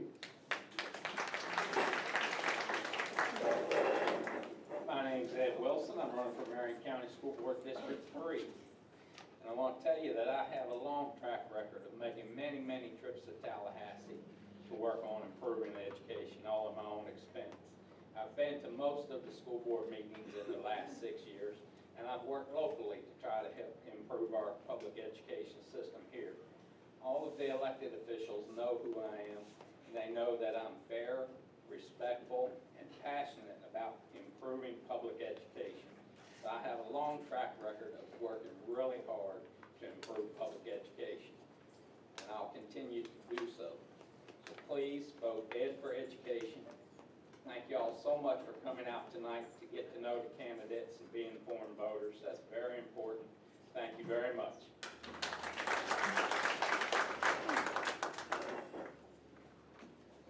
What makes me the best candidate for the position of Marion County School Board District 3 is I'm a product of the Marion County Public School System. One of probably a few that may be up here. And because I know what I got from the Marion County Public School System, I know what I would want my kids and my grandkids to get from the Marion County Public School System. I want them to be able to be prepared to move to the next level, whether it be college, whether it be military, vocational program, or just into the workforce. I understand that. But I also bring what makes me the best candidate. I have a different perspective. I'm able to see these issues. I'm able to see the problems. I'm able to see the good through the eyes of a parent, and through the eyes of being a pastor, and through the eyes of being a community leader. Sometimes we get focused based on where we are and where we come from, and we forget that there are some people that have not gotten there yet, and we have to make sure that we address all issues. I'm able to, what makes me stronger in this is because I have the ability to reach across and get with people and work with people that we normally don't work with. This school board is not partisan. It's nonpartisan, and we have to be able to look beyond whatever political parties we are in and be able to do what's best for our children.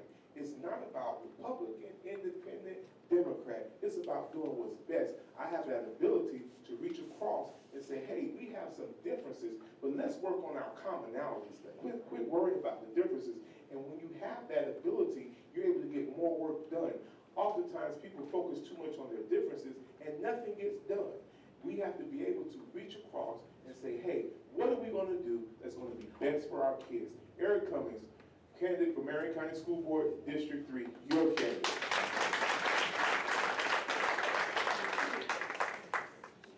So we have about 15 more minutes of this forum, so we're going to start asking some questions that were forwarded to me by y'all. So we'll go to the school board since y'all have the mic, and then we'll come over here. It says, how do you feel, this is from Mary, she's in the audience, how do you feel about removing homework for students? How long do they have for months? Listen, homework is a part of the process. Everybody in here that has gone to school, you all had homework.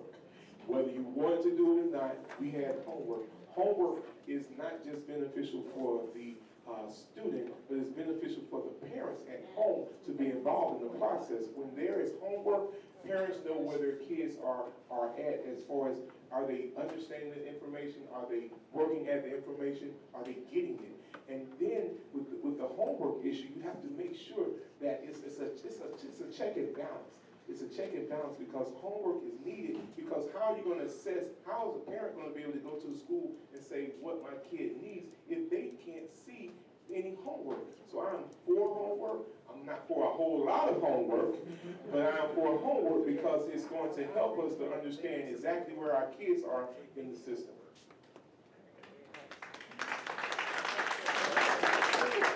I think it was a really bad idea. I want to say, because I believe in homework for our students, but I also ask the parents and the students, what do you think? And most of them, guess what? You not believe this. They want homework because they want to be able to. They want for math. They want to be able to look over and say, how can I do it again? If I can't do it now, so homework. So I'm with it. Even though I didn't like it, I know it's important. And I think the intent was to replace traditional homework with more reading. And we all know that reading is power.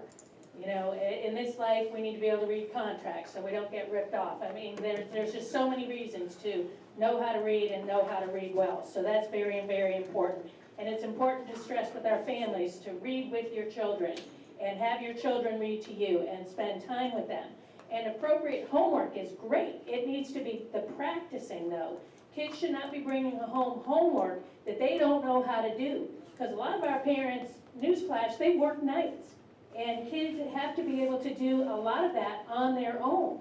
So they should be able to practice the skills that they're already pretty good at, their times tables, things like that.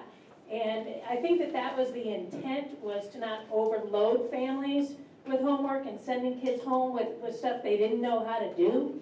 But if the kids aren't getting it in the classroom, then I think that then we need to look at why that is happening. And is it a curriculum issue? Is it a learning issue? So there's so much more to it than, yes, homework, no homework. I'm all about homework, but we want it to be the kind of homework that's going to be beneficial for kids and help families get more involved, not stress them out.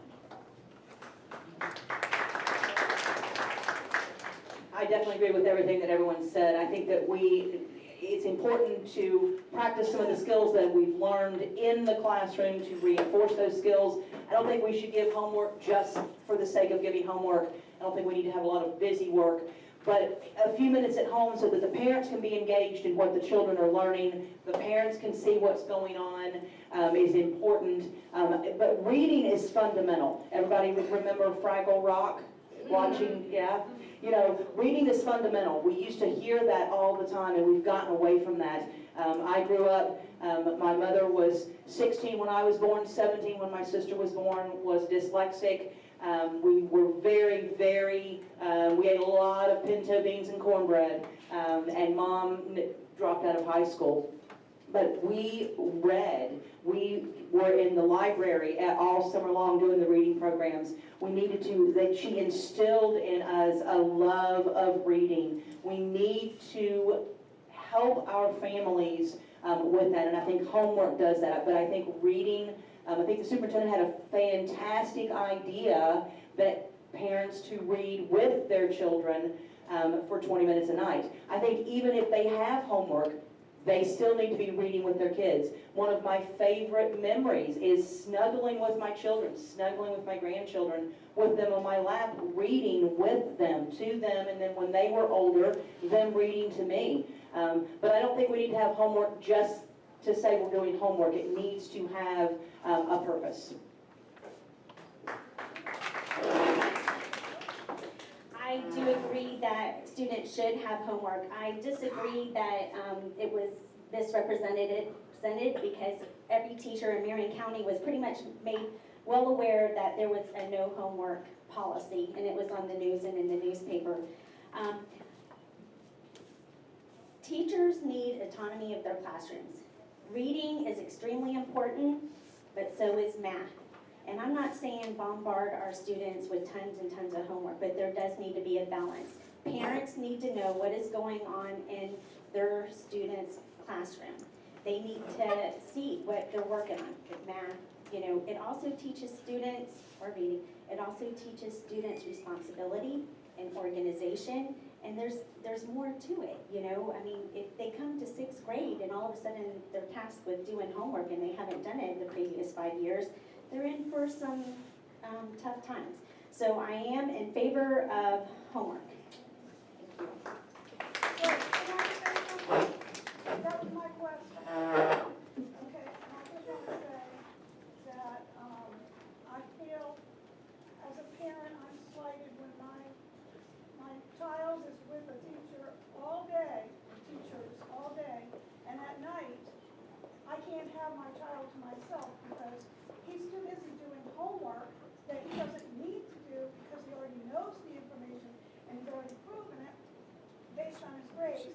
And yet he has to sit there and do this homework that's unnecessary when I could have my child and be doing whatever It's a good point. I want to do. You want to be with your children. The family things. That's right.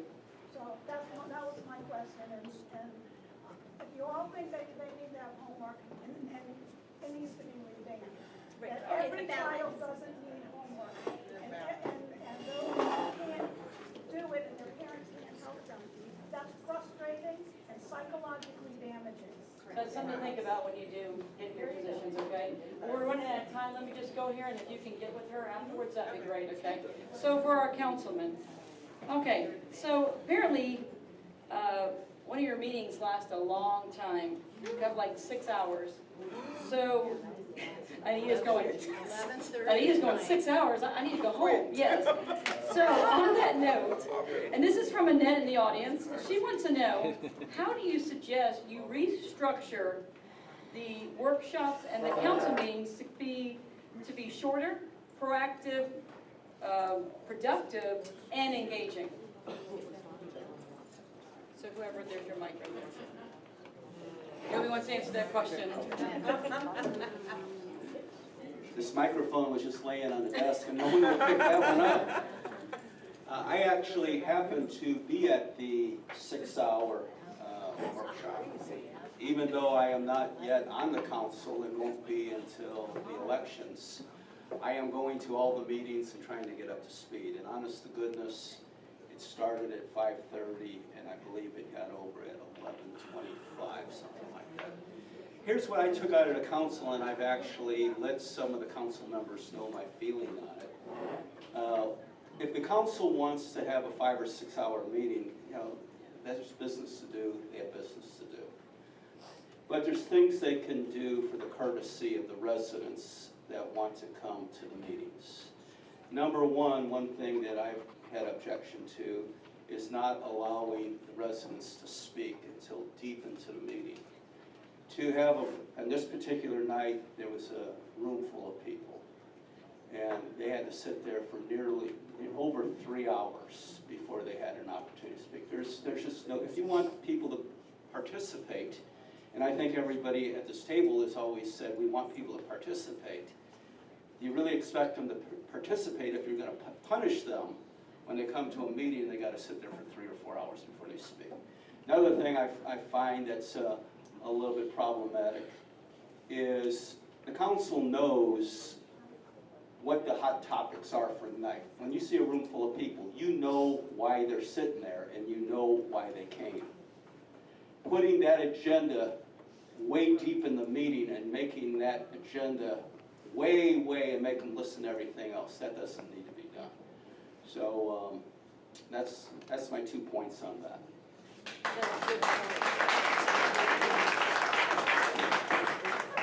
And that was my baptism in fire. That was my first night. Had there not been the support of the staff to kind of walk me through this process, I was lost in space to begin with. I would have really been lost in space. With that said, I totally agree. The public has to, we have to, as a council, sit down and figure out what the public wants. If there are issues that need to be addressed by the public, I think that should be the first issues. Whether they're issues for the citizens or issues for the businesses. I think those should be the first thing. Some of the wonderful business we dealt with could have been done later, and I really would have went to sleep if nobody had been out in the audience watching. But I'm not sure that happens all the time. All I can say is the next night we were there till 9:30. So it's 11:30 one night. My second night on the council, I was there till 9:30. And I thought, wow, this is what I get paid the big bucks for. $150 a month. I'm getting excited now. So, whoever came up with that question, thank you, and thank you for some of the insights from other folks that are here.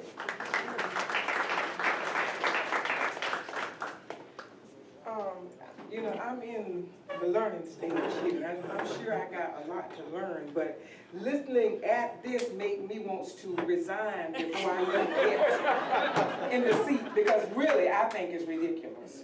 I really think it's ridiculous. But from what I read, for residents to speak, there's a form that they have to fill out, right? Before the council meetings. So now, is there a limitation on how many people are allowed to speak that night? Maybe that can be cut down. Nope. And then look at their agenda, see what's the most important, deal with that, and handle some of that other stuff that's probably less important later on, at a later time. I think you should be mayor.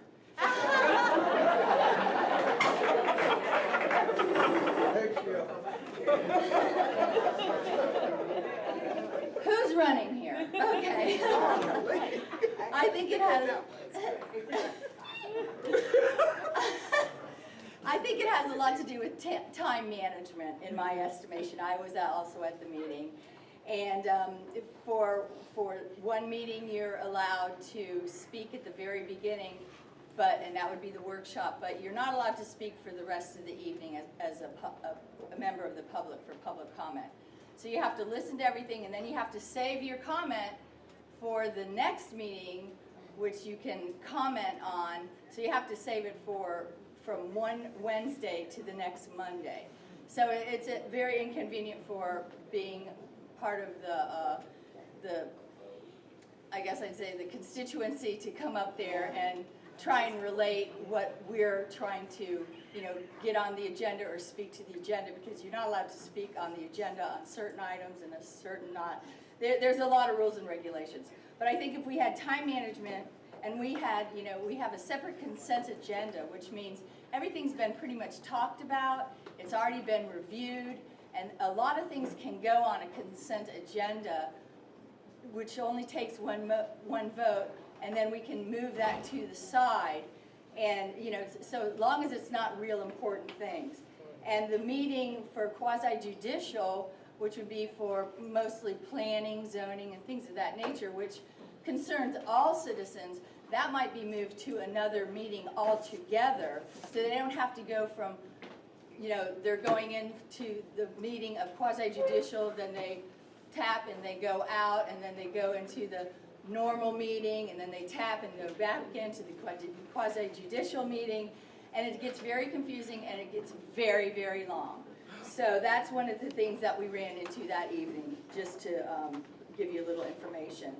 And if necessary, add an additional meeting for the month for people to come and address issues that weren't done, and table it until the next meeting. Thank you.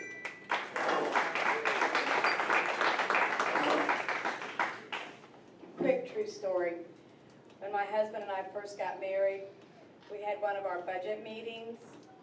He and his son brought us pizzas. That night I went home, my nightgown was on the doorknob, and the door was closed. That was about 1:32 in the morning. Will come and get me. None of us want long meetings, and I totally understand about wanting to hear from the public, because I do want to hear from the public. That's why I'm there. I'm your ears, and I'm your mouth. And I've always said, and I think I said this to Bill before we were on city council, which one comes first, the chicken or the egg? Do the citizens want to hear why we're looking at the subjects the way we're discussing them? Or do we want to hear what they have first before we discuss it?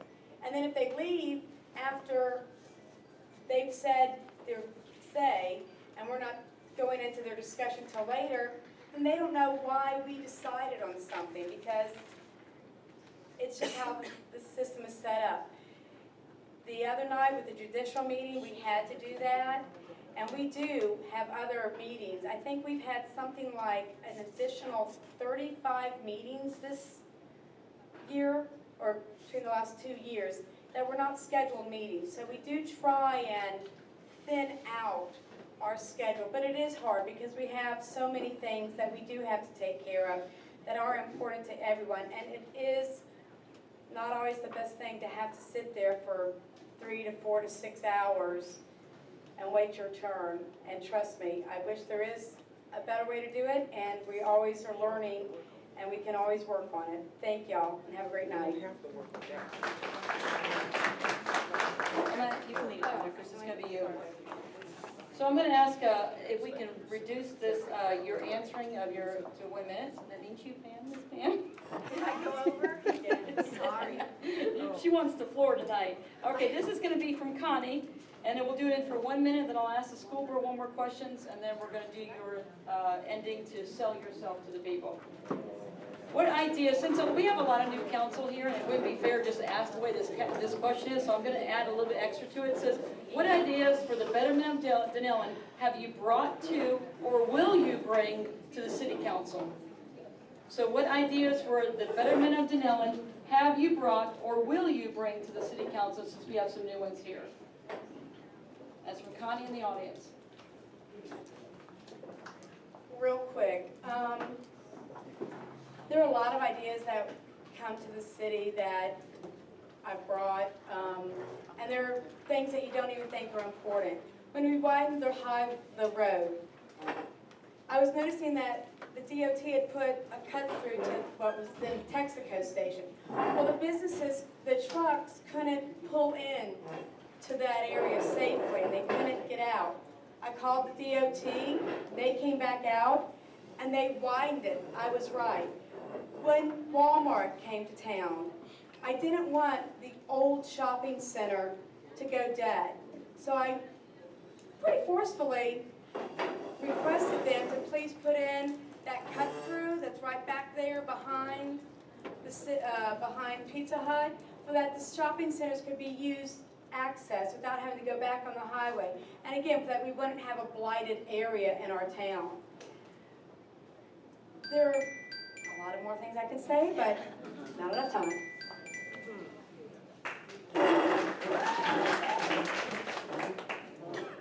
I've brought several ideas to the city. One of the most important, I think, at this point would be the parking situations that we have here and looking into the future of our parking, especially with our public parking, who's it available to and who it isn't. I've brought plans to the council, and I've never heard anything back from them, but anywhere from river parking next to the river for the Blue Run area to the downtown area, and also for the city beach, which unfortunately has fallen on deaf ears, which has prompted me to do what I'm doing now so that I can better address these things and see them come to fruition as opposed to having nothing done about them. So thank you.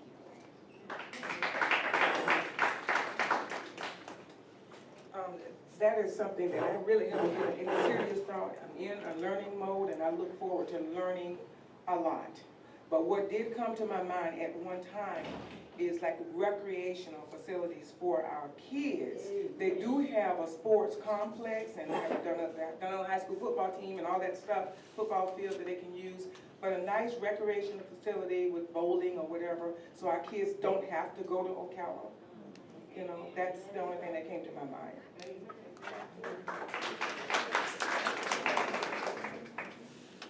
Okay, I know we're all getting tired, so we'll get through this. What would I like to do? One of the main things I would like to do is capture the amount of money that's circulating around Dunellen, but it's not being spent in Dunellen. It's amazing that Dunellen has 2,000 or less residents, but Dunellen actually supports an area that's over 30,000 people.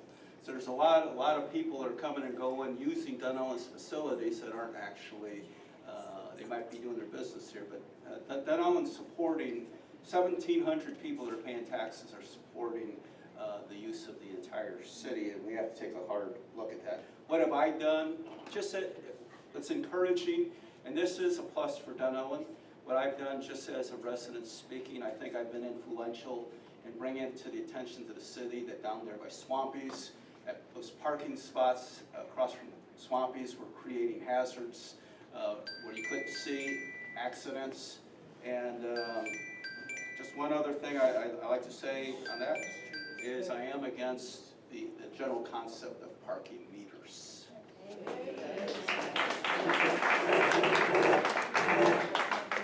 First, I'd really like like to introduce my beautiful wife. She just came in. She's been serving the city somewhere else. Catherine, could you stand? She had 5 of those beautiful babies. Grandma to 13. Real quick, I'm not a proponent to recreate the wheel or bring new ideas at the moment. I am a proponent to find out what our staff has been doing, where we're focused. Is it working? Isn't it working? What isn't working, let's get rid of it. What's working, let's engage it. And then let's find out from the people the other things that we as a city, I love what Mr. White said. We need to figure out how to grab what's coming into this town and let them be a support to us as well. God bless. We're going to do our closing, pretty much arguments on why they should vote for you. So if you'll limit it to 2 minutes. We did that, actually. You want to do that for that? Do you want to answer the question then? Are you all done? No, that's okay. How about 1 minute to wrap it up? You want to do 1 minute to wrap it up? Just 1 minute then. I like that idea. 1 minute, just tell them how you are, sell yourself, these great people before they have to vote for you. It's like I'm ready. It's like Anita over here, aren't you? All right, you want to go first? Hi again, my name is Kelly King and I'm running for Marion County School Board District 5. I am educated, I have experience in the classroom. My husband is a teacher, my sister is an assistant principal. My children have attended Marion County Public Schools. I will know exactly what to do on day 2. Marion County School Board is a huge machine, it's very complicated. I understand it, I've been responsible, and I have a strategic plan in place. Again, I appreciate your support on November 6th. Kelly King, Marion County School Board, District 5. I am Sheila Arnett, running for School Board District 5. I've laid a bunch of these out on the tables. I've handed a bunch of them to you personally. My website is on the back side, votearnett.com. You can also follow me on Facebook. I just want to say thank you to Joanne. Fabulous job. Thank you all for staying. Also, kudos to the Dunellen area. At the end of last school year, Romeo Elementary School was awarded the most volunteer hours by your community of any school in the Marion County Public School System. They beat Stanton-Wearsdale by over 4,500 hours. The Dunellen area Romeo School, there were 15,050 hours of volunteer time at Romeo. So give yourselves a hand for that. Great job. Nancy Thrower, running for Marion County School Board District 4. It's come to the time in the evening to make it really short and really sweet. So I'll just say thank you so much collectively to everyone for becoming more informed voters. And for me, it's always has been and always will be about kids, family, community. I'm proud of the broad support that I've been able to earn, and I very much look forward to being your next school board member of Marion County Public Schools District 4. Thank you and have a great evening. I'm Sandy, one of the school board district 4. I have the past and the present experience. I have the policy, the programs for the students. I'm going to read you some of these, the treatment for drugs and alcohol. These were approved for the, I call it the deal, and that's about dating sexual harassment. And these programs were approved by me, and I think those things are the things that, with Angie Boynton, will be the one for you all. If you vote for me, because I really, really do all the right things for us, for the policies that we need, and vote for Angie Boynton for the school board district 4. Thank you. Ed Wilson, Marion County School Board District 3. I'm much more of a worker than a talker, in case you didn't notice.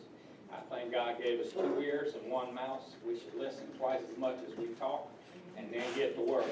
Please vote Ed for education. Thank you all very much. God bless. Again, thank you all for coming out for taking your time out of your busy schedule to come out and get informed about the issues. My name is Eric Cummings, candidate for Marion County School Board District 3. I am the candidate that you want to represent you, your children, and your interests. I'm the candidate that is going to be able to speak loudly, speak clearly, speak with compassion, and make sure that we get the work done. I am the candidate that is going to represent you with ethics, with morality, and with civility. We will be the best school district in the state of Florida because Eric Cummings, Marion County School Board District 3 will be on your school board. Don't forget on November 6th.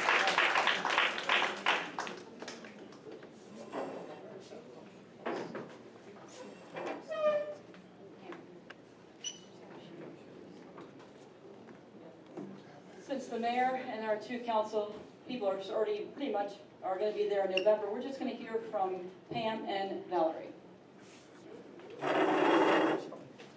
Hello, Pam Kern. I just wanted to keep it brief because now I feel like I owe you seconds, and I don't like to owe anybody anything. So I would just really appreciate your vote for Pam Kern for the District 4, and now I'll get it out. I want to thank the Denellen Chamber and Business Association, Julie, and all the volunteers, the American Legion, and especially the public for coming out and taking the time to get educated on the candidates. Thank you so much. I appreciate you. Thank you.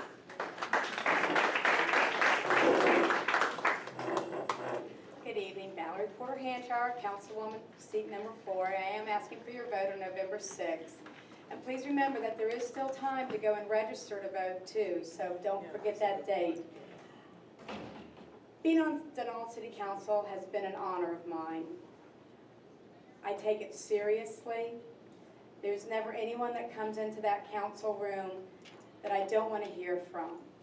I might not always agree with my fellow council members, but I'm not supposed to. That's not my job.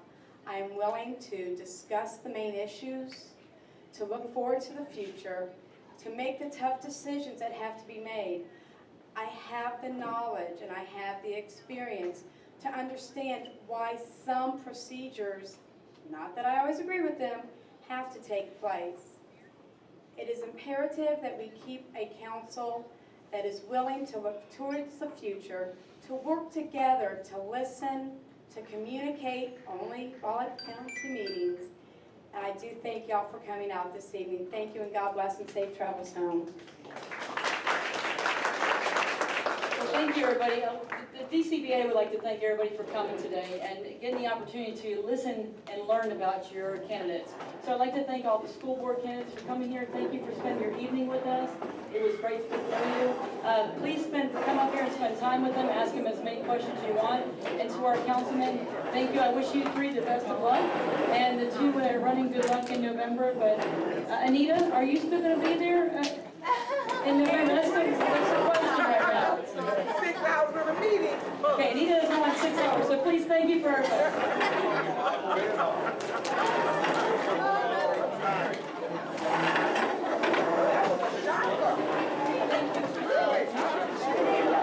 Denellen's Candidate Forum, sponsored by the Denellen Chamber and Business Association and American Legion Post 58.